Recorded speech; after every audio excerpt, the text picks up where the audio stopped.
से उन्होंने मिलाया है मुझे आज, दिल्ली से बुला करके आप सबके सामने इंटरेक्शन करने के लिए खड़ा किया है और एक ऐसे डिवाइन एटमॉस्फेयर में डिवाइन पीपल के साथ मैं इंटरेक्ट कर रहा हूँ, ये मेरा सौभाग्य है। मैं धन्यवाद करूँगा दीपेंद्र सर का, जो इतने तबीयत खराब होने के बावजूद भी हमारे बीच में आए। Hirendranath sir, ADG Assam police, कितना उनका बिजी शेड्यूल होगा आप समझ सकते हैं, फिर भी उन्होंने हम सब के लिए एक अपना स्लॉट फिक्स किया और वो हम सबको गाइड करके गए, इंस्पायर करके गए। मैं थैंक यू करूँगा ऑल बोडो स्टूडेंट यूनियन जो असम है, उसके वाइस प्रेसिडेंट वाली सर और जितने भी टीम आप सबकी लगी इस पूरे प्रोग्राम में। ये हमारा आज 6th एडिशन है इस पूरे प्रोग्राम का। हमने कोकराझार से शुरू किया था 25 जून से और आज उसको हम कंक्लूड करेंगे, समाप्त करेंगे पूरे प्रोग्राम को। अराउंड थाउजेंड्स ऑफ स्टूडेंट्स से हम इंटरेक्ट कर चुके हैं आपके जैसे, सबसे लेस नंबर है ऐसा मान सकते हैं, लेकिन क्वालिटी वाइज ये बेस्ट होगा ऐसा मैं एश्योर अपने आप को कर सकता हूँ आपकी ओर से। क्या कर सकता हूँ ना? तो कैसे मानेंगे क्वालिटी वाइज ये बेस्ट होगा? माने आप लोग जितना इंटरेक्ट करेंगे, जितना एक इंटरेक्टिव सेशन होगा, उसको हम मान सकते हैं कि क्वालिटेटिव अच्छा मान सकते हैं ना? फिर से जोर से बोलेंगे, भूख तो लगी होगी पक्का, है ना? लेकिन फिर भी घंटा भर का लगभग सेशन रहेगा, तो can you bear me around 1 hour at least.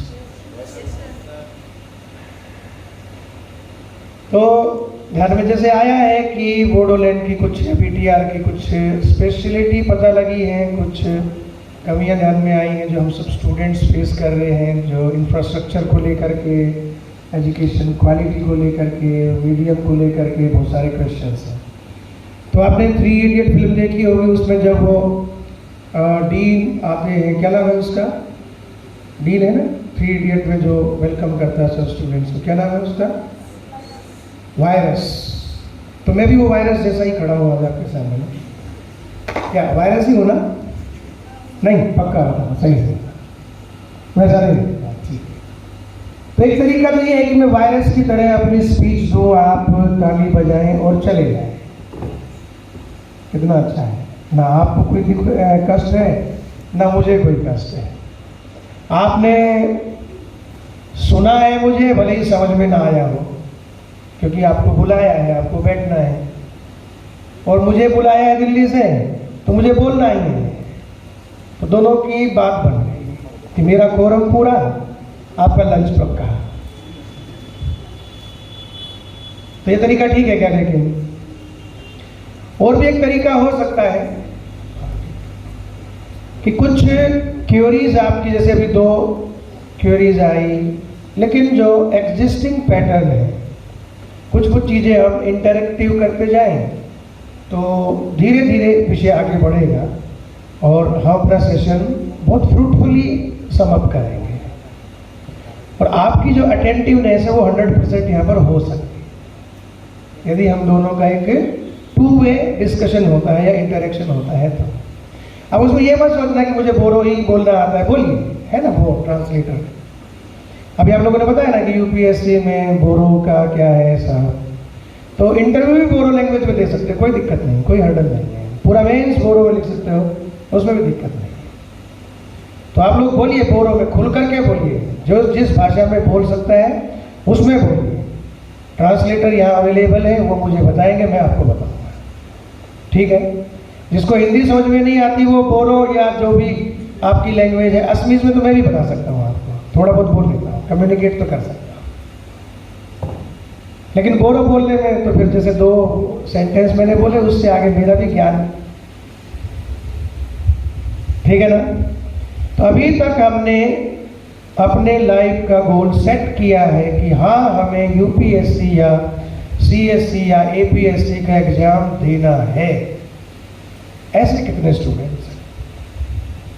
We have decided to prepare for the civil services examination. एक बार देखो, ये तो अभी सर ने बताया ना कि वो कितने 120 करोड़ में से वो 1500 में है ना? तो लगभग 22 लाख पॉपुलेशन बोरो की है पूरे असम में, है ना। तो हम कितने नंबर हैं? 100 अराउंड नंबर है ना। तो हमें तो प्राइड फील करना चाहिए ना कि देखो हम आए हैं इस, है ना, बिल्ली के गले में घंटी बांधने के लिए, टू बेल द कैट। तो एक बार बताएंगे जो एकदम पूरा हाथ खड़ा करके बताए कि हाँ मैंने तय कर लिया है, yes I have fix my goal, yes. हाँ उठाए हाथ जोर से, एकदम पूरा। वाह, तो काफी सारे हैं। अब आप जब या गुवाहाटी में रहते हो ना, कौन सी जगह में रहते हो? नूनावाटी, बेलतोला, आदाबारी, जालुकबारी, कहाँ रहते हो? पानबारी, सानबारी, बहुत सारे हैं, है ना, दिघोल पुगरी, कई है ना, वशिष्ठ। तो मान लीजिए वशिष्ठ से जाना है हमें जालुकबारी, तो ये फिक्स कर दिया हमने, तो क्या करते हैं फिर? बस लेते हैं, और बस आप सानमानी के लिए लेते हैं, नूनावाटी के लिए लेते हैं, चलेगा काम क्या है? क्यों? क्योंकि जाना आपको कहाँ था? जहाँ जाना था आपको। मान लीजिए आप ट्रेन रेलवे स्टेशन पर खड़े हैं, आप दिल्ली के लिए जाने वाले हो, आपने टिकट ले लिया हैदराबाद की ट्रेन का, तो चलेगा था? क्यों नहीं चलेगा? आप दिल्ली पहुंच पाओगे कभी? नहीं पहुंच पाएंगे। जोर से बोलना होगा ना। देखिए, ना तो आप ऐसे हैं जो सर ने बोला कि बहुत सारे ऐसे सुंदर सुंदर से फेस दिखते हैं, बड़े स्मार्ट से लड़के दिखते हैं, लेकिन भगवान की उनके ऊपर थोड़ी सी कठिनाई आ जाती है कि वो बोल नहीं सकते, वो सुन नहीं सकते। आप भी प्रॉपर सुन रहे हो, मैं भी प्रॉपर बोल रहा हूँ, आप भी प्रॉपर बोलोगे, मैं भी प्रॉपर सुनूंगा, तो बोलने में क्या दिक्कत है? दिक्कत है कोई? दिखाइए स्किल, भगवान के इस गुण का जो हमें मिला है उसको यूज कीजिए पूरा, है ना। तो क्या हम दिल्ली पहुंच पाएंगे? कहाँ जाएंगे? हैदराबाद जाएंगे। हमने तय तो कर लिया कि सिविल सर्विसेज में हमें एंट्री करना है, लेकिन हमने सिलेबस देखा क्या? देखा कभी? देखा। तो कहां पर देखा? तो जो डिस्प्ले बोर्ड लगता है ना, कभी भी ट्रेन में जाते हैं, प्लेन में जाते हैं, डिस्प्ले बोर्ड होता है ना, आपकी ट्रेन राइट टाइम है क्या, कौन से स्टेशन पर लगेगी, ऐसा होता है ना। या फ्लाइट का भी ऐसा, गेट नंबर कौन सा होगा, टर्मिनल कौन सा होगा, उसका टाइमिंग कैसा होगा, डिलेड है कि वो ऑन टाइम है, बोर्डिंग चल रही है, सिक्योरिटी चेक चल रहा है, ऐसा आता है डिस्प्ले बोर्ड पर। तो ऐसा डिस्प्ले बोर्ड आपके लिए कौन सा है? यूपीएससी की वेबसाइट, वो बताती है कि आपकी ट्रेन कब आने वाली है, आपकी फ्लाइट कब लैंड करने वाली है, कब उसमें बोर्डिंग होने वाली है, कब आपकी सिक्योरिटी चेक होने वाली है, कब आपका प्लेन जो है टेक ऑफ करने वाला है। ऐसा ही होता है ना। तो देखिए कभी यूपीएससी की वेबसाइट किसी ने सर्च किया आज तक? बताइए बार किस किसने किया? थोड़ा सा हाथ एक्सरसाइज कीजिए, नींद नहीं आएगी। बार बार अगर हाथ खड़ा करते हैं, नीचे करते हैं, तो नींद नहीं आएगी पक्का, है ना, बोर भी नहीं आएगी। तो कुछ लोगों ने देख लिया, सिलेबस भी देखा है, लेकिन पैटर्न भी देख लिया। क्या क्या है पैटर्न? बता सकते हैं कितने लोगों ने देखा कि पैटर्न मुझे पता है कि हाँ कोई प्रीलिम्स होता है, उसके बाद में मेंस होता है, उसके बाद में इंटरव्यू होता है। किसने समझा है उस पैटर्न को? बताइए एक बार हाथ खड़ा करके फिर से। और सिलेबस पता है, पैटर्न पता है, तो फिर बचा क्या है? मैं क्या बताऊंगा आपको? बता सकता हूँ कुछ? आप लोग तो पहले से ही प्रिपेयर्ड हैं, बाकी सारी चीज़ें आपके डाउट्स क्लियर हो चुके हैं। फिर भी 1 घंटा आपको झेलना है, झेलेंगे आराम से।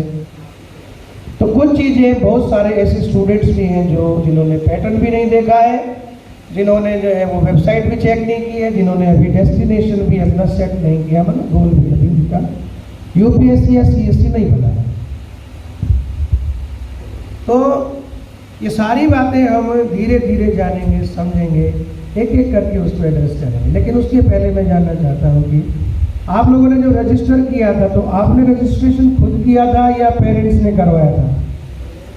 जोर से, खुद से किया। माने you are self motivated, not forced by your parents. पक्का? जस्ट ट्राई करने के लिए किया था। ऐसा भी कोई है क्या? बस ट्राई करके देख लेते हैं। ऐसे भी कुछ लोग होंगे ना, देखिए क्या मिलेगा वहाँ पर, पता नहीं कुछ रिफ्रेशमेंट होगी कि नहीं होगी। हर बार जब बुलाते हैं तो अच्छा बढ़िया चिकन, ऐसा एक राइस बढ़िया मिलता है। इस बार मिलता है कि नहीं मिलता है? बहुत सारे ऐसे जो ट्राई करने वाले थे, बताया था कि लगभग 150 लोगों ने, 150 एस्पिरेंट्स ने इसमें, पार्टिसिपेंट्स ने इसमें रजिस्टर किया था, लेकिन नंबर तो थोड़ा है। तो वो लोग जस्ट ट्राई करने के लिए आए थे वेबसाइट पर कि उनकी जो बोरो स्टूडेंट हमने जो एब्सोल्यूट को सर्कुलेट किया होगा, लेकिन हम जो बैठे वो सीरियस कैंडिडेट्स बैठे, पक्का ना? Yes no? नहीं, सीरियस नहीं होना भाई, हॉस्पिटल जाना पड़ता है। हम कमिटेड स्टूडेंट्स बैठे, क्या बोलेंगे? सीरियस नहीं बोलेंगे, हम क्या बोलेंगे? कमिटेड स्टूडेंट्स बैठे, पक्का ना? तो बहुत सारी बातें जो सुनने में आई, समझने में आई, अब शुरू करते हैं अपनी बातों को कि 22 लाख से अधिक लगभग बोडो कम्युनिटी है। मेल फीमेल का रेशियो ऑलमोस्ट सेम है, बहुत नीचा नहीं है, माने 1000 अगर हम मेल काउंट करते हैं तो लगभग ऑलमोस्ट 1000 वीमेन जो है उसके पीछे रहते हैं, तो उसको बोलते हैं हम सेक्स रेशियो, है ना? तो सेक्स रेशियो ऑलमोस्ट हमारा सेम है, लेकिन पूरे के पूरे बोडो कम्युनिटी से आज तक जो सिविल सर्वेंट्स बने हैं, जैसे डिफेंस सर ने कुछ नाम गिनाए आपको, वो मुश्किल से, ऐसा उन्होंने बताया कि 250 अराउंड है आज तक, जब से हमारा बोडो एग्जिस्टेंस हुआ है। तो आप सोच सकते हैं कि आपका एग्जिस्टेंस कब से है, 1100 AD से है, 900 AD से है, या BC से है। लेकिन अब तक हमारे जो IAS कहिए सिविल सर्वेंट के रूप में, या ACS कहिए, वो 250 अराउंड ही है। और खुशी की बात आप सब गर्ल्स स्टूडेंट्स के लिए है, बहुत खुश होना, ताली बजाना सब अपने लिए, कि आज तक एक भी गर्ल स्टूडेंट्स UPSC या CSC में क्लियर नहीं कर पाए बोडो कम्युनिटी। खुशी की बात है ना? मेहनत करना, क्यों मेहनत करना हमें, है खुशी की बात कि नहीं? पहले बताओ। जब आपका प्रोग्राम शुरू हुआ तो 2 लड़कियों के, 2 स्टूडेंट्स, गर्ल्स स्टूडेंट्स के आपने ना इंटरव्यूज देख लिया, चल रहे थे ना? एक CSC टॉपर थी, एक IAFS Indian forest service topper, और दोनों ही फीमेल।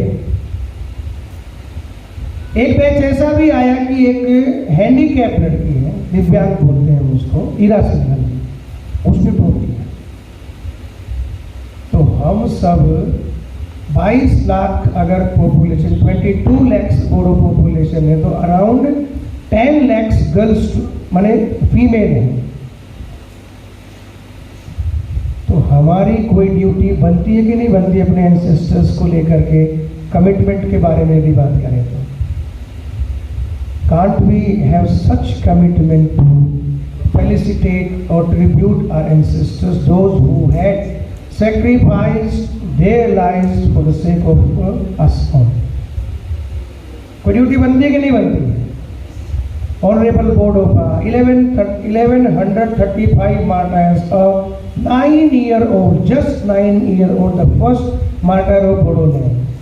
नाम पता है ना सबको? नहीं पता? हाँ, पता है ना? हाँ। अभी अभी जो है 3 दिन पहले, 4 दिन पहले क्या हुआ है? नवोजित नरजियारी, कितना छोटा सा लड़का है, पूरे के पूरे हिंदुस्तान में, पूरे माने इंडिया में उसने बोडो BTR रीजन को एकदम 1 नंबर पर ला दिया। ऐसा चैलेंज हम में से भी कोई गर्ल स्टूडेंट्स ले सकते हैं क्या? Yes, I will break the ice, I will never let the Bodo girls lag behind. मैं बोडो कम्युनिटी की लड़कियों को कभी भी पीछे नहीं रहने दूंगी। हाँ, मैं ये चैलेंज लेती हूँ कि मैं आज से बहुत कमिटेड वे में, बैलेंस तरीके से, फुल्ली प्रिपेयर्ड होकर के UPSC CSC का एग्जाम दूंगी और टॉप 10 में या उस टैली में एटलीस्ट अपनी रजिस्ट्री दर्ज कराऊंगी, अपना नंबर दर्ज कराऊंगी, रजिस्टर कराऊंगी। है कोई हमें से ऐसी झांसी की रानी? नहीं, कोई बात नहीं। हो सकता है कि सेशन एंड करते करते हमारा भी मन तैयार हो जाए। तो UPSC CSC का एग्जाम होता है, UPSC का एग्जाम होता है, CSC का, APSC का, किसका होता है एग्जाम? किसके लिए प्रिपेयर कर रहे हैं? UPSC के लिए प्रिपेयर कर रहे हैं कि CSC के लिए कर रहे हैं? Are we preparing for UPSC और CSC? Sorry, UPSC, CSC। तो UPSC तो एक बॉडी है, it is just a constitutional body which selects or which conducts examinations for the topmost service of India, or civil services of India, that is civil services examination. तो UPSC की तैयारी नहीं करना, तैयारी किसकी करना है अपने को? जोर से बोलो, सीएससी की। तो पहला मिथ हमारा क्लियर। दूसरा मिथ है कि हम तो बोडोलैंड से, बीटीआर से आते हैं, हम तो बोडो मीडियम पढ़े हुए हैं, हमारी पुअर बैकग्राउंड है, हमारे पास फैमिली ऐसी है जो सपोर्ट ही नहीं कर सकती है 2-3 साल तक, तो हमें क्या करना पड़ेगा? तो आप सक्सेस स्टोरी बहुत सारी यूट्यूब पर भरी पड़ी है। There are so many success story over YouTube. You can watch, you can go through those success story and you will definitely find your solution, your answer. कि जितने भी यूपीएससी टॉपर्स होते हैं या टॉप 10 में, टॉप 100 में होते हैं, बहुत सारे लोग, many of the students or aspirants are coming from the humble background. हमारे डीसी साहब, अपने बक्सा के डीसी साहब, चिरांग के डीसी साहब, हालांकि जो उदालगुड़ी के डीसी साहब पी उदय जी, उन्होंने बताया कि वो तो एक बहुत ही छोटी सी फैमिली आंध्र प्रदेश के हैं, वो छोटी सी फैमिली, एक विलेज ट्रेलर, माने एक छोटे से गांव में रहने वाले आंध्र प्रदेश के, वहाँ से वो आए। ऐसी बहुत सारी सक्सेस स्टोरी भरी पड़ी। तो ये मिथ भी हमारा खत्म हुआ कि हम बहुत ही हम्बल बैकग्राउंड से आने के कारण, बोडो मीडियम के स्टूडेंट होने के कारण से यूपीएससी कंप्लीट कर सकते हैं कि नहीं कर सकते हैं? Definitely you can crack it, and I may assure you, being a you may say guide of so many aspirants, those who had successfully gone through the examination, who had been selected by securing top ranks, 42nd rank, 49th rank, 52 rank, 68 rank, and now this time, as you have seen the video, Shruti, who has topped IAFS, she was also from our classroom program. तो ऐसे अलग अलग aspirants को guide करते हुए कह सकता हूँ कि जो आप सबसे बड़ी कमी बताते हो अपनी, और उसके कारण से you take your steps back, तो वो आपकी सबसे बड़ी वेपन है। आपका रीजनल जो मीडियम है वो आपका सबसे बड़ा वेपन हो सकता है। अभी सर ने बताया कि इंग्लिश मीडियम होना जरूरी है, सच में जरूरी है, नो डाउट, क्योंकि you do not know which state you have to serve after completion your process.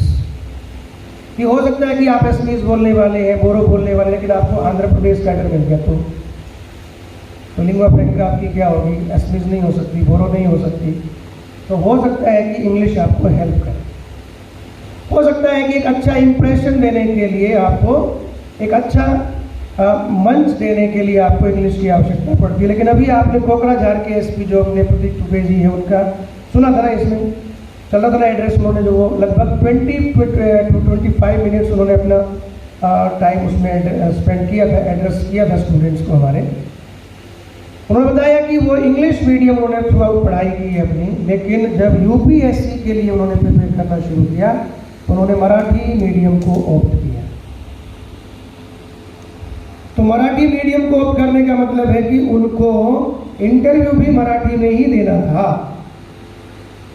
It doesn't mean that कि उनकी अंग्रेजी कमजोर होगी, उनकी इंग्लिश वीक होगी, इट डजंट मीन दैट। और इंटरव्यूअर भी एक्सपेक्ट नहीं करेगा कि उसकी इंग्लिश कैसी होगी, उसको कैसा, बिल्कुल कर सकता है। एक सक्सेस स्टोरी है, बाद में आपको दिखाऊंगा इसमें। आंध्र प्रदेश के ही एक स्टूडेंट रहे, वो तेलुगु ही बोल सकते हैं, तेलुगु ही पढ़ सकते हैं, तेलुगु ही लिख सकते हैं, ना उनको हिंदी आता है ना अंग्रेजी आता, कुछ नहीं आता उनको। एक कोचिंग इंस्टीट्यूट में गए, कोचिंग इंस्टीट्यूट ने उसको एडमिशन देने से मना कर दिया, जैसे कोचिंग इंस्टीट्यूट ही यूपीएससी की गारंटी है। तो उन्होंने उसको एडमिशन देने से मना कर दिया कि you may not qualify at all because you do not know the basics of Hindi and English. तो वो भी रुके नहीं, वो हरास नहीं हुए, तो उन्होंने यूट्यूब का असिस्टेंस लेना शुरू किया और तेलुगु मीडियम में जितने भी वीडियोस यूट्यूब पर जितने भी चैनल्स थे यूपीएससी प्रिपरेशंस को लेकर के उनको फॉलो करना शुरू किया, तेलुगु बुक्स को पढ़ना शुरू किया, तेलुगु न्यूज़पेपर्स को पढ़ना शुरू किया, और आप लोग हार्डली बिलीव करोगे उसका 13th रैंक आया। यूपीएससी में इंटरव्यू के लिए भी तेलुगु मीडियम ही था उनका।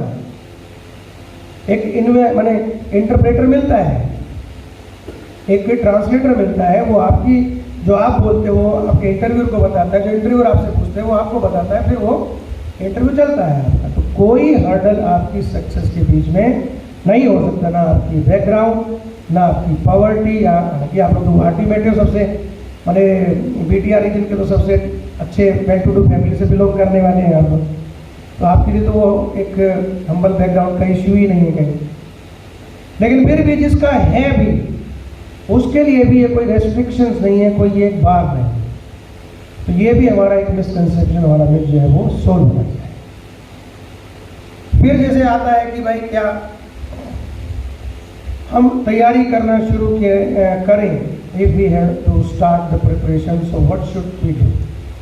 तो सिलेबस देखना चाहिए, मैंने बताया आपको, आपने कर रखा है बहुत सारों ने।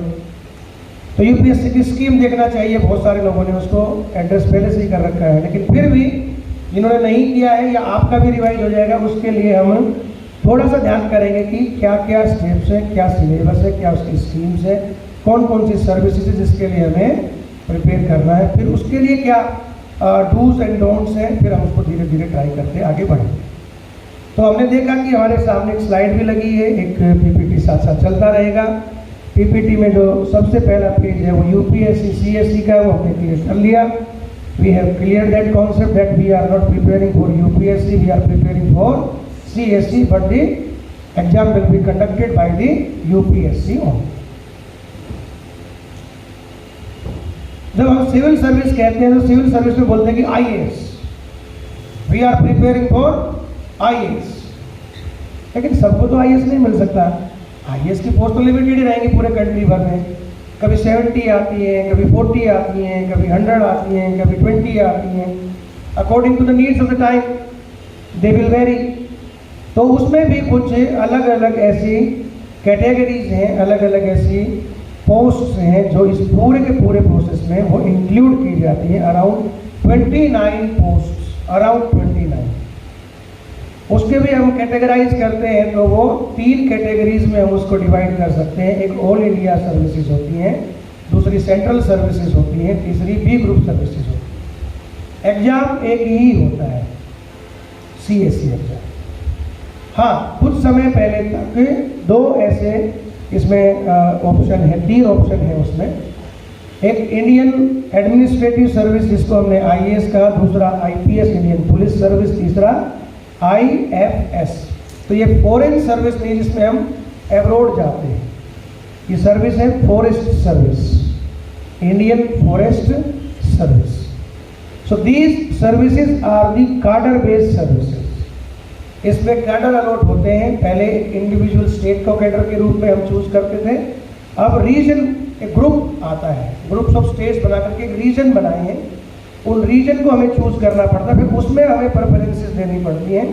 जो हमारा रैंक, जो जैसे हमारे मार्क्स मिलेंगे उस रैंक के बेसिस पर हमें कार्डर अलॉट होता है। तो ये कार्डर बेस्ड सर्विस है। So these are called as all India services. But ironically जो ये इंडियन फॉरेस्ट सर्विस, ये सिविल सर्विसेज का एज सच पार्ट नहीं होता। अभी कुछ जो स्कीम चेंज हुई है उसमें थोड़ा सा सिलेबस इसका भी, थोड़ा सा स्कीम्स इसका पैटर्न चेंज हुआ है। क्या वो, पहले आईएफएस के एग्जाम के लिए, इंडियन फॉरेस्ट सर्विस के एग्जाम के लिए प्रीलिम्स की आवश्यकता नहीं हुआ करती थी। अब लेकिन प्रीलिम्स जरूरी होता है, लेकिन वो प्रीलिम्स सेपरेट नहीं होकर के जो सीएससी प्रीलिम्स होता है वो कॉमन प्रीलिम्स दोनों एग्जाम्स का होता है।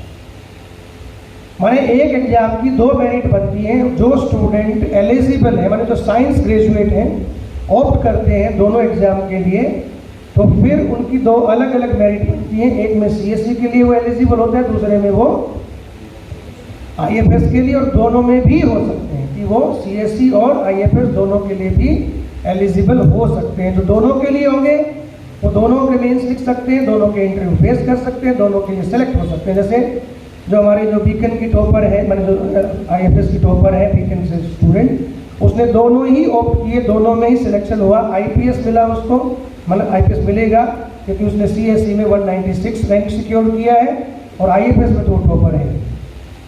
तो ये प्रोसेस सेम है, माने एक कंबाइंड प्रोसेस है प्रिलिमिनरी एग्जामिनेशन तक, up to the preliminary examination the process will same, right.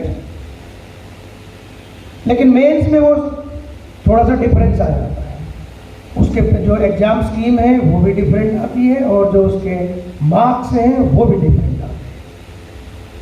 तो यहाँ पर हम सीएसई की पहले बात करेंगे, बीच में कुछ साइंस ग्रेजुएट होंगे तो आईएफएस की बात करेंगे, नहीं तो आईएफएस को हम स्किप करेंगे। तो सीएसई का जो हमने ध्यान किया कि सर्विस कितनी है, ऑल इंडिया सर्विसेज 3 है, उसके आगे सेंट्रल सर्विसेज हैं। सेंट्रल सर्विसेज में टॉप सर्विस है Indian foreign service, through which we have to serve our country but being in a foreign country or abroad। हमें सर्व इंडिया को ही करना है, वहाँ पे ध्यान करना है, हमें अमेरिका को सर्व नहीं करना, हमें इजराइल को सर्व नहीं करना। We have to serve our mother nation only, ठीक। उसके बाद में Indian audit and account service है, सिविल अकाउंट सर्विसेज, ऐसे कोई डिफेंस सर्विसेज है, कुछ रेलवे की सर्विसेज हैं, कुछ उसमें रेवेन्यू सर्विसेज है, कुछ इंफॉर्मेशन सर्विसेज है, कोई ब्रॉडकास्टिंग सर्विस, इंफॉर्मेशन ब्रॉडकास्टिंग एक ही हो गई वो। कोई आप देखेंगे तो रेवेन्यू सर्विस मैंने बताया, railway services, revenue services, postal and telecommunication services. तो ऐसी कुल मिलाकर के 20-22 ऐसी सर्विसेज हैं जिसको हम ऑल इंडिया सर्विसेज कहते हैं, जो कार्डर बेस्ड, यानी जो ऑल इंडिया सर्विसेज होती हैं उसमें स्टेट कार्डर में जैसे हमें सर्विस करनी होती है। यूपीएससी हमें केवल सेलेक्ट करती है, UPSC selects only the aspirants but they have to serve in the states, particular states। हाँ, ये जरूर है कि इंडियन गवर्नमेंट कभी भी हमें डेप्यूटेशन पर अपने किसी डिपार्टमेंट में या फर्दर जो इंडियन जो माने सेंट्रल सर्विस, सेंट्रल गवर्नमेंट के जो डिपार्टमेंट्स होते हैं, बहुत सारे मिनिस्ट्रीज होती है, उसमें वो हमें डेप्यूटेशन पर बुला सकती है, उसके लिए वो एकदम फ्री। लेकिन हमें कंप्लीट करनी होती है सर्विस अपने कार्डर में। लेकिन जो सेंट्रल सर्विसेज होती है उनका स्टेट से कोई कंसर्न नहीं है, वो डायरेक्ट सेंट्रल गवर्नमेंट के ही रिगार्डिंग उसका सर्विस का पूरा स्पैन रहता है।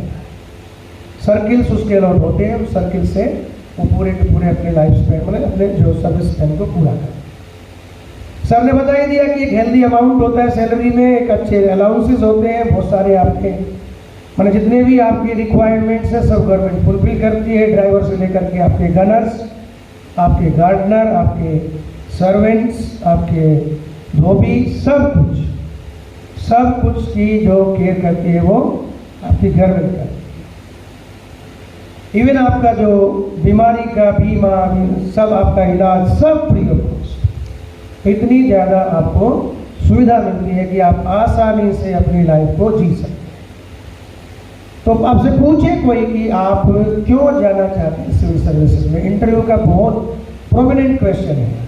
एंड मैं कहूँ कि 99% एक्सपीरियंस का इंटरव्यू यहीं से शुरू होता है। Why are you preparing for civil services, why are you aspiring to come to the civil services. तो जैसे बताया कि सर मैं तो देश की सेवा करना चाहता हूँ, समाज सेवा करना चाहता हूँ, ये सब पक्का है, no doubt. You are having such desires, you have such sentiments for your people, definitely।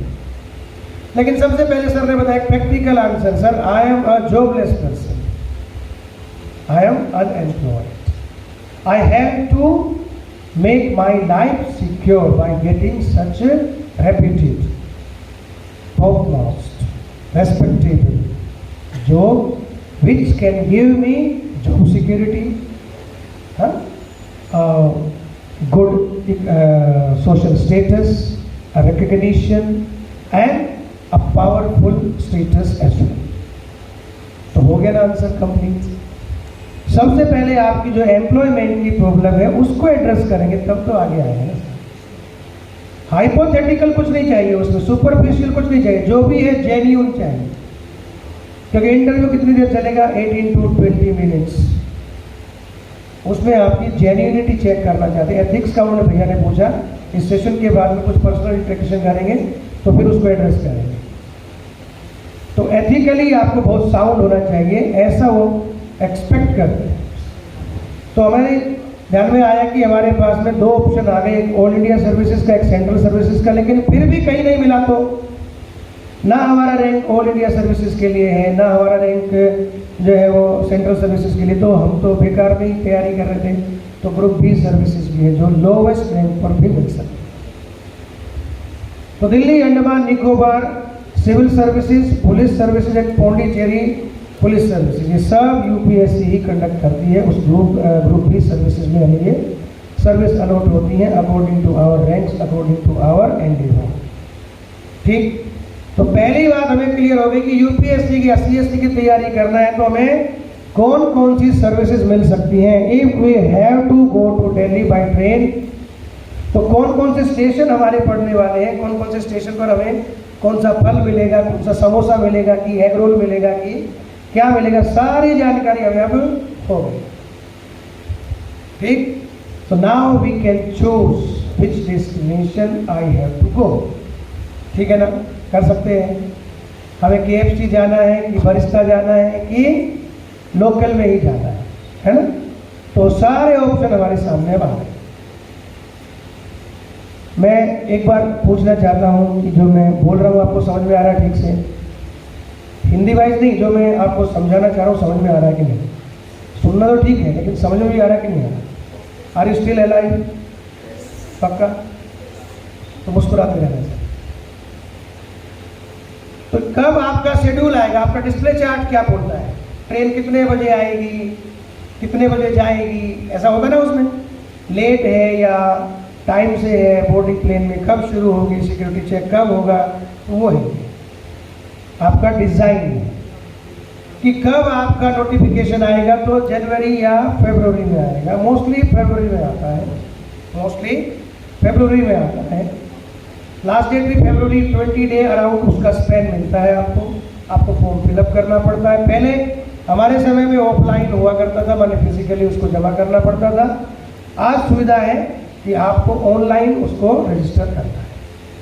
ठीक, ऑनलाइन आपने फॉर्म फिल करना है, उसके लिए एक फी रिक्वायर्ड है, लेकिन बीइंग एन एसटी स्टूडेंट हमें उसमें भी एक बेनिफिट मिल गया, हमारे लिए कोई फी नहीं। हम फ्री में अवेलेबल उस मटेरियल, सॉरी उस एग्ज़ाम को हम फ्री में ही दे सकते हैं, कोई फी हमें पे नहीं करना है। दूसरा जब स्टेप आता है कि हाँ हमने यूपीएससी का फॉर्म भर दिया है, यूपीएससी सीएससी के लिए फॉर्म भर दिया, उसके बाद एग्ज़ाम कब होगा साहब? तो स्क्रूटनी करने के बाद में, सारे फॉर्म को अरेंज करने के बाद में, सेंटर से लोड करने के बाद में आपका मई एंड हो सकता है या 1 जून हो सकता है, माने first week of the June या last week of the May. ऐसे वो आपके एग्जाम्स फिल्म्स के कंडक्ट किए जाएंगे। उसका जो रिजल्ट आएगा वो आपका अराउंड 20 to 25 डेज बैक, मतलब लेटर उसका रिजल्ट आ जाता है। फिर आपको अक्टूबर में या नवंबर में आपको मेंस रिटन एग्जामिनेशन लिखना है। रिटन एग्जामिनेशन की स्कीम प्रीलिम्स की स्कीम से अलग होती है, उसका नेचर अलग होता है, वो हम चर्चा करेंगे अभी आगे। फिर उसका रिजल्ट जो है वो फरवरी एंड में या मार्च मिड में आता है। फिर उसका इंटरव्यू कंडक्ट होने के बाद में फाइनल रिजल्ट, माफ चाहूँगा, फरवरी में उसका रिजल्ट आ जाता है, मार्च से हमारे इंटरव्यू कंडक्ट होते हैं और मई में आकर के हमारा फाइनल रिजल्ट यूपीएससी पब्लिश करते हैं। जो सेलेक्ट हो गए, जो एक सर्टेन जो मार्क्स कट ऑफ यूपीएससी ने सेलेक्ट की है अलग अलग कैटेगरीज के लिए, वो एंट्री पा जाते हैं। जो नहीं कर पाते वो घर वापस आते हैं, फिर से तैयारी में लग जाते हैं। तो हो सकता है कि हमारा टिकट पहली बार में लबासना का कट जाए, हो सकता है कि दूसरी बार में कटे, हो सकता है हमारा नंबर तीसरी बार में, लेकिन हमारा नंबर आए। ठीक है ना, ये सारी स्कीम है। अब की बार का जो प्रीलिम्स है आप देख सकते हैं, 2023 का प्रीलिम्स जो मैंने बताया कुछ उसके अकॉर्डिंग ही पैटर्न है। फरवरी उसका जो नोटिफिकेशन आएगा वो फरवरी 1 में आएगा। उसके बाद में जो लास्ट डेट है वो अराउंड 21 है, और उसके बाद में जब जो एग्ज़ाम कंडक्ट किया जाएगा तो 28 मई में। तो वही हमने डिस्कस किया है, वो आपको उसकी डेट्स 2023 की आपके सामने है। अब इसका पैटर्न क्या है, इसकी रिक्वायरमेंट क्या है, क्या सब्जेक्ट्स पढ़ने पड़ेंगे, क्या हमें वो करना पड़ेगा। उसके पहले हमें जानना पड़ेगा कि हमारे लिए ऑप्शन क्या है, हम कितनी एलिजिबिलिटी, हमारी एज क्या होनी चाहिए, हमें कितने अटेम्प्ट मिलने वाले हैं, ये सारा उसमें हमें जानने की आवश्यकता पड़ती है। मैं एक बार में क्लियर कर पाऊंगा, 2 बार में क्लियर कर पाऊंगा कि 3 बार में कर पाऊंगा। तो जो जनरल कैटेगरी है उसके लिए जो मिनिमम, सबके लिए जो एज लिमिट है मिनिमम वो 21 है, लेकिन मैक्सिमम की लिमिटेशन वो हमें काउंट करनी होती है। तो जनरल कैटेगरीज के लिए हमारी जो है वो जो मिनिमम एज क्वालिफिकेशन 21, जो मैक्सिमम एज क्वालिफिकेशन 32, मैक्सिमम जो वो अटेम्प्ट अवेल कर सकते हैं वो कितने हैं, 6। बिफोर 2010 ये लिमिट 4 हुआ करती थी। जब हम तैयारी कर रहे थे, प्रिपरेशन कर रहे थे, तो हमारे 4 लिमिटेड चांस मिलते थे हमें। लेकिन चूँकि हम सब लोग कहीं ना कहीं एसटी स्टूडेंट्स हैं, तो हम देख सकते हैं कि हमारी जो अपर एज लिमिट है वो कितनी है, 37। हमें 5 ईयर का उसमें बेनिफिट मिला है, और 5 ईयर के बाद में हमें जो चांस का बेनिफिट है वो अनलिमिटेड है। हम हर बार अप टू 16 ईयर्स, क्योंकि 21 ईयर हमारी क्या है, मिनिमम एज है। मैक्सिमम एज कितनी है, 37। कितना हो गया, 16 ईयर्स। तो 16 ईयर तक हम एग्जाम दे सकते हैं। हम आज हमारी जो मैंने पोजीशन है, आज हमारी जो एज है वो 20 हो सकती है, 19 हो सकती है, 21, 22 हो सकती है। हमारी शादी भी हो जाएगी इस बीच में तो भी दे सकते हैं, हमारे बच्चे भी हो जाएंगे तो भी दे सकते हैं, तो कोई बाधा नहीं है। बहुत सारे लोग शादी के बाद भी क्लियर करते हैं, जैसे अभी जो फर्स्ट रैंक श्रुति का आपने वीडियो सुना है, फर्स्ट जो हमारे बीकन आई इसकी है, मेन इंटरव्यू से जस्ट पहले उसकी इंटरव्यू की डेट आ चुकी थी, लेकिन उसकी शादी पहले हो गई, इंटरव्यू से पहले उसकी शादी हो गई। फर्स्ट अटेम्प्ट में, ये इसका 3rd अटेम्प्ट था, तो 2 अटेम्प्ट उसने शादीशुदा जिंदगी में रहते हुए दिए हैं, 2 अटेम्प्ट उसने वर्किंग वीमेन होते हुए दिए। तो वर्किंग वीमेन होकर के या वर्किंग होकर के हम क्या एग्जाम की प्रिपरेशन कर सकते हैं, तो आपके सामने एक सीधा साधा एक एग्जाम्पल है। शादी के बाद हम दे सकते हैं, तो वो भी एग्जाम्पल आपके सामने लाइव है। तो वो भी आपके जो मिसकंसेप्शन है या क्यूरीज है वो भी यहाँ पर आपके सर हो जाए। मान लीजिए कि हमारे में से कोई ऐसा एक दिव्यांग है जो भगवान की थोड़ी सी कृपा उस पर ज़्यादा हुई है, और वो विजुअली इम्पेयर्ड है या सुनने में असमर्थ है, बोल नहीं सकता है, और वो एक माने कैटेगरी में फिजिकली जो कहते हैं हम डिसेबल कैटेगरीज में आता है, उसके लिए 10 ईयर्स का बेनिफिट मिल जाता है। हमें मिला है 5 ईयर का, उसके लिए 10 ईयर्स। तो आप सोच सकते हैं कितनी लंबी हमारे को एक कितनी बड़ी फैसिलिटी यूपीएससी ने हमें प्रोवाइड की है, कि यदि हमें थोड़ी सी भी कमी है तो वो हमारा, फिर से मैं बोलता हूँ, वही हमारा बेस्ट और मास्टर स्ट्रोक हो सकता है, जिसको लेकर के आज तक सोसाइटी या हमारे फ्रेंड्स हमारा मजाक उड़ाते रहे होंगे, वो हमारे लिए बेस्ट हो सकता है। उसको बेस बना करके हम एक लंबी उड़ान ले सकते हैं, है ना। तो वो भी आपके लिए एक क्वालिटी बन गई, जो आपकी सबसे बड़ी कमी थी वो आपकी एसेट बन गई। तो बोरो मीडियम होना एक आपका शॉर्ट कमिंग आप मानते रहे होगे, वो आपकी एसेट हो गई। आप एक बैकवर्ड या माने हम्बल बैकग्राउंड से आते हैं, वो आपकी एक अच्छी बात बन गई। आप एसटी स्टूडेंट हैं, आपको माने कहीं कहीं कुछ हरासमेंट भी मिलता है, वो भी आपकी बैकबोन बन गई। तो जितनी आपकी शॉर्ट कमिंग्स थी, जिस पर आपको लगता था कि हम कम्पीट कर पाएंगे कि नहीं कर पाएंगे, वो सबसे बड़ी आपकी क्या बन गई, एसेट्स बन गई। अब आपके लिए कोई क्वेश्चन नहीं बचा है कि आप प्रिपेयर ना करें। अब आपको प्रिपेयर करना ही है, हाँ या ना। जोर से बोलना पड़ेगा ना भाई, फिर भी जोर से बोलना पड़ेगा। देखो भूख आपको लगी, भूख मुझे भी लगी होगी ना, फिर भी मैं बोल रहा हूँ ना बढ़िया से, आपको सुनने में आ रहा है ना, ठीक है। अब कई बार आता है क्वेश्चन मन में कि मैं तो साइंस स्टूडेंट हूँ, मैं तो कॉमर्स स्टूडेंट हूँ, मैं कैसे कर पाऊँगा, मेरे तो 40% नंबर ही आए हैं, मैं तो बहुत वीक रहा हूँ, मैं एक बार 10वीं क्लास में फेल हो गया सेकेंडरी एग्जामिनेशन में, हायर सेकेंडरी में मेरे 33% नंबर ही आए, ग्रेजुएशन भी मुझसे अच्छे से नहीं हो पाई, मैं अच्छे नंबर सिक्योर नहीं कर पाया, तो मैं कर सकता हूँ कि नहीं कर सकता? ऐसा कई बार मन में आता है, कैसे करूँगा, वहाँ तो इंजीनियर्स आते हैं, वहाँ तो बड़े बड़े डॉक्टर्स आते हैं, मैं कैसे कम्पीट करता हूँ। तो आधे से ज़्यादा स्टूडेंट डम्बल बैकग्राउंड के, आधे से ज़्यादा स्टूडेंट जो है वो 70 to 80% स्टूडेंट जो है वो डीमोटिवेट होकर के घर चले जाए। लेकिन इसमें लिखा है कहीं क्या कि बैचलर डिग्री कितने परसेंटेज में पास होना चाहिए? देखिए जरा एक बार एजुकेशन क्वालिफिकेशन में क्या लिखा है भाई? अंग्रेजी पढ़नी इतनी तो आती है सबको, क्या लिखा कोई बताएंगे? Candidate must hold a graduate degree from a recognised university. बस एक काम करना है, यूपीएससी के ऊपर एहसान करना कि अपने घर से डिग्री बना करके मत ले जाना कि मैं साहब ये देखो मेरी डिग्री है। अपने घर से मत लेके जाना, किसी भी रिकॉग्नाइज्ड यूनिवर्सिटी, चाहे वो रेगुलर आपने कोर्स किया हो, चाहे डिस्टेंस लर्निंग से किया हो, इग्नू से भी किया हो, तो भी आप आसानी से यूपीएससी का एग्जाम, सीएससी की प्रिपरेशन करने के लिए दे सकते हैं। कोई भी हर्डल नहीं है। देखो मैं आपको एक एक जो आपके मन के भेद थे ना, जो डराते थे आपको, जो नींद नहीं आती थी कि मैं तैयारी तो करना चाहता हूँ लेकिन करूँ कैसे, मेरी बैकग्राउंड तो ऐसी है, मुझे तो बहुत ज़्यादा अच्छे मार्क्स मिले नहीं, वो एक एक करके सोल्व होती जा रही है आपके ना। डर खत्म हो रहा है ना। जब आदमी डरता नहीं तो हंसता है कि नहीं हंसता? तो हंसो भाई, आपका डर खत्म हो गया तो मुस्कुराना चाहिए ना। कॉन्फिडेंस बढ़ रहा है ना धीरे धीरे। जब कॉन्फिडेंस बढ़ता है तो आदमी के चेहरे पर स्माइल अपने आप आ जाती है, देखो मैं कर सकता हूँ। और जब मेरे मन के अंदर ये भाव आ गया ना कि मैं कर सकता हूँ, तो फिर कोई नहीं आपको हरा सकता। Can anyone defeat you if you are so much confident? Yes और नो? नेवर।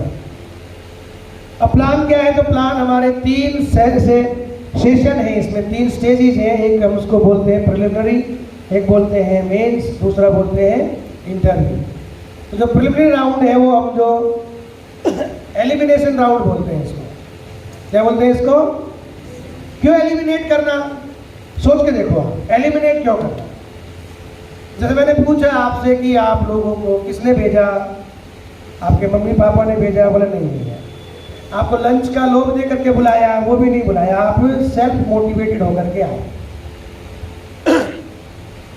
लेकिन ये भी आपको खुशी होने की बात है कि 99.99%, क्या बोला मैंने फिगर? 99.99% वो लोग जो सक्सेसफुल नहीं हो पाते वो इन्हीं माध्यमों, इन्हीं मीडियम से आते हैं। वो क्या करते हैं कि जस्ट ट्राई, एक सिंगल ट्राई ले करके देखते हैं। मम्मी पापा की डिजायर है कि मेरा बेटा आईएएस बनना चाहिए, उसको जबरदस्ती कोचिंग में डलवा दें।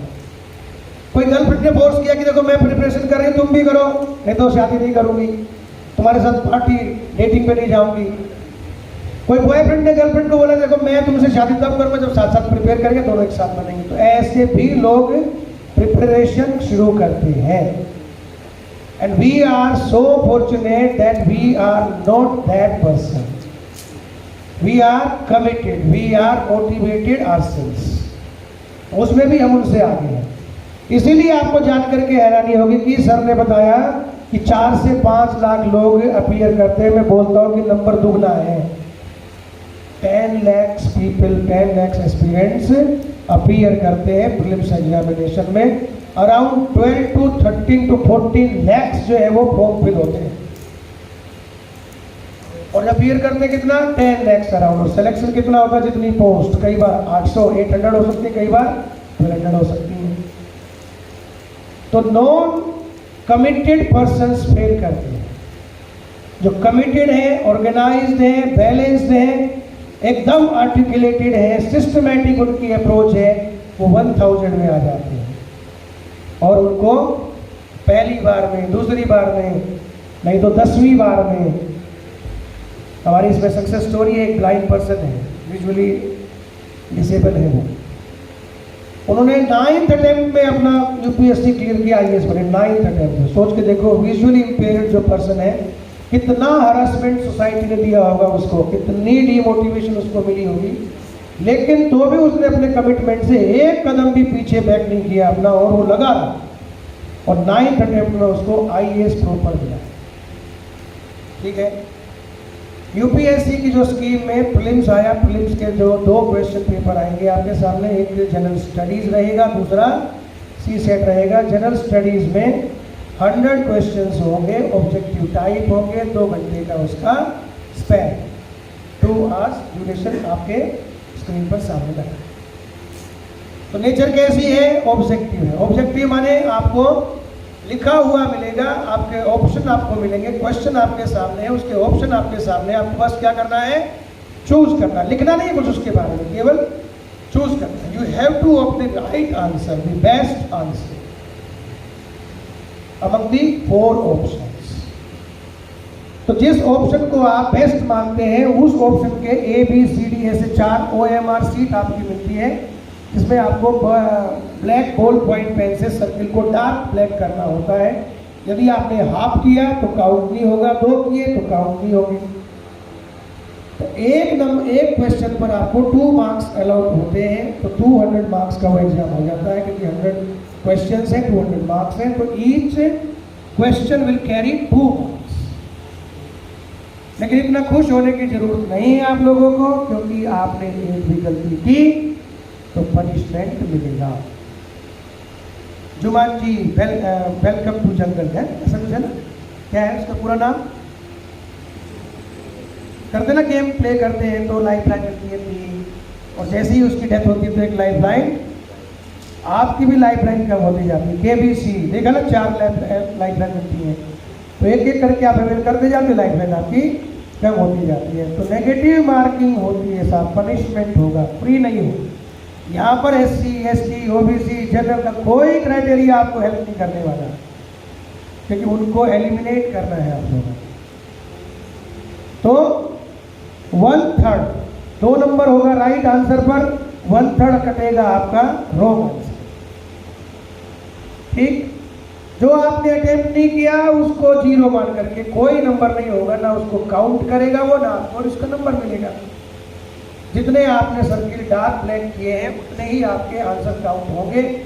उन आंसर में से देखे जाएंगे कितने राइट है, तो 2 नंबर अलॉट होगा एक पर, और जितने गलत होंगे उसका 1/3 एक आपका लेस हो जाएगा। फिर टोटल मेरिट यदि आपकी बनती है ST कैटेगरी में 70 अराउंड ही, 200 में से 70 अराउंड अगर आपने सिक्योर कर लिया, आप क्वालिफाइड टिकट आपको DID का मिल जाता है। मुंबई आपकी ऑडिशन की तैयारी करना आपको चाहिए, ठीक है? तो 70 to 72 75 बस, इसके ऊपर नहीं जाती मेरी का। तो 200 में से 70 to 75 कितना परसेंट हुआ भाई, कोई बता सकता है? 50% भी हुआ क्या? 200 को 50 कितना होगा? 200 का 50% कितना होगा? 100। और आपको कितना चाहिए? 70, तो कितना बना सोच के देखो। ऐसे डरे हुए थे कि मेरी तो कभी 50% भी मैंने वो नहीं आए हैं आज तक, आपको तो 50% यूपीएससी भी रिक्वायर नहीं करता। तो हो गया ना कॉन्फिडेंस पूरा, आपको कर सकते भी नहीं कर सकते, लेकिन फिर भी सब नहीं कर सकते। देखो उन्होंने एक्सपीरियंस बताया ना, उन्होंने बहुत सारे लोग फेल होते ना भाई, ST स्टूडेंट्स भी होते कि नहीं होते? तो क्यों होते हैं? क्योंकि तैयारी का लेवल, उसकी प्रिपरेशन उस लेवल पर नहीं हो पाती, इसलिए वो 70 नंबर लाने में भी दिक्कत आती है। 70 नंबर लाने में भी बहुत परेशानी होती है। अगला जो क्वेश्चन पेपर आपको मिलता है वो मिलता है सी सेट। उसमें आपको 80 क्वेश्चन मिलते हैं, जो 2.5 उसकी मार्क्स की ईच क्वेश्चन के लिए होती है।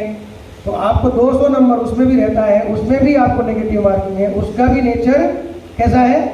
ऑब्जेक्टिव है, सब्जेक्टिव नहीं। अब इन सब में क्या क्या आता है, कैसे कैसे प्रिपरेशन करना है, तो जो हमारा जनरल स्टडीज है उसमें अलग अलग ऐसे 12 से 14 क्वेश्चन 14 सब्जेक्ट्स कवर करती है। उसमें हिस्ट्री होता है, आर्ट एंड कल्चर होता है, आपका नेशनल मूवमेंट होता है, कुछ वर्ल्ड हिस्ट्री का इवेंट भी हो सकता है, होता नहीं है लेकिन कभी भी हो सकता है।